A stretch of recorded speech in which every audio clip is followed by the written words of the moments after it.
Okay, so we're here. We're going to show you about an easier way to compost. A lot of people talk about having compost barrels and turning them and doing all this kind of complex stuff, adding certain things to them, and it can be a little bit overwhelming for people. I try to have a few beds that I'm working and I haven't been planting or won't be planting for a while. So I can just bury some of my compost into it. And when I'm watering the garden, if I have the hose out, I can just hit those areas with some extra water to get the moisture down in there for the soil organisms to break it down. And I just rotate around to different areas of my garden that I won't be planting for a while to help improve the uh, the soil fertility. And there's a lot of things you can save that can help your garden. If you look, we've been eating some watermelon and cantaloupe, and the rinds are awesome for producing a lot of nutrients. Banana peels provide a lot of potassium, and not only potassium but a lot of other nutrients can come from stuff. Coffee grounds provide a lot of nitrogen, so your used coffee grounds can go in your garden and till those in and everything. So a lot of different things that people don't really think about. You have some produce going bad in your in your produce drawer in the fridge. Some apples or whatever, something's starting to go rotten. You bought too much lettuce at the store, some of it's going bad.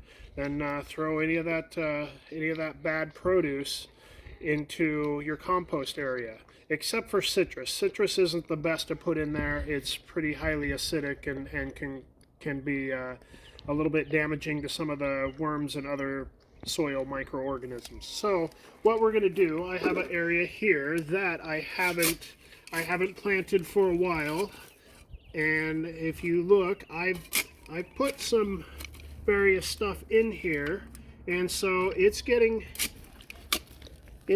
broken down by the soil microorganisms and probably some worms and stuff like that. I'm gonna add some stuff in. You could All this see the stuff from eggshells. yeah, eggshells. Eggshells are in there too. So you can see there's a lot of good that can come from that. So anyhow, I don't have to do a bunch of stuff really. Tomatoes, any tomatoes that are going bad, anything like that is also good to put in there. I'm trying to think what other things. Really, any kind of produce that you buy that you gotta peel. Cucumber peels, the ends of cucumbers or anything like that. We have our little barrel here, or a little garbage can, that we just throw various things in that can go in the garden. And then as long as I'm hitting it with the hose now and then, I'm keeping some moisture down there for it to get broken down. And then if I decide that I'm going to plant in this bed in the fall, if I've been doing this in some of my different beds, then I should have plenty of nutrients down there. Or when the plant roots get down there, they got a lot of extra soil fertility. So that's always a lot better than trying to add lots of fertilizer, because fertilizer only lasts so long. That stuff really should be in the soil, provide some good organic matter, and it'll also break down, provide a lot of good nutrients. Yes. So that's how we do it, and that can be done that way.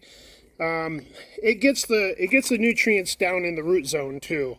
Some people that compost in compost bins and barrels, they're usually adding or top dressing to the top of the soil, and it's hard to get all that good stuff down into the roots that way. Certain nutrients travel, certain ones don't. Nitrogen can travel.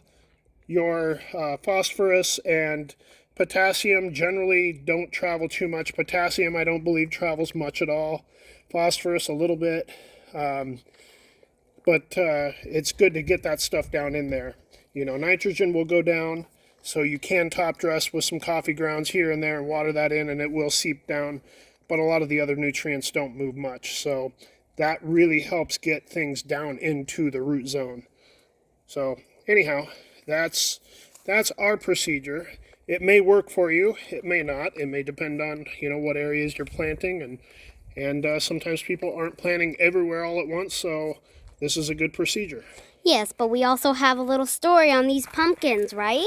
Oh yeah, the pumpkins there. Those are pumpkins that came from a composted pumpkin from Halloween, and actually it's the second set of seeds that came up. So I don't know. We may just let them go. They're providing a little bit of cover for the tomato here. The tomato. It did have a little bit of moisture stress at one point, but it's coming back. But it is another one of the really good heirloom tomatoes. So we're waiting for it to produce. It's getting bigger. So anyhow, and we may just end up tilling. Yes, I see some tomatoes over there. Oh yeah, there are. This is a Berkeley tie-dye green. This is one of the really special heirloom kind that you can't find anywhere. Yep. So anyhow, yeah, hopefully it produces good, and we'll save seed from it. And one of these upcoming videos will probably show how to save tomato seed. Yes, and this survived the winter with no help. We pretty much did nothing. This is the second set of plants for pumpkins that we've had come up. The first set got some mildew and aphids pretty bad at one point, so I tilled them under, and then some more came up. So we'll see. I think they're getting buds down here, so they are getting ready to flower. But it's not the time of year for pumpkins. But they came up on their own just from being mixed into the compost. So obviously there's good nutrients down there. But so hopefully those nutrients are also helpful for the tomato plant. And look out for those tomatoes. Yeah. So okay, we'll sign it off right there. Bye.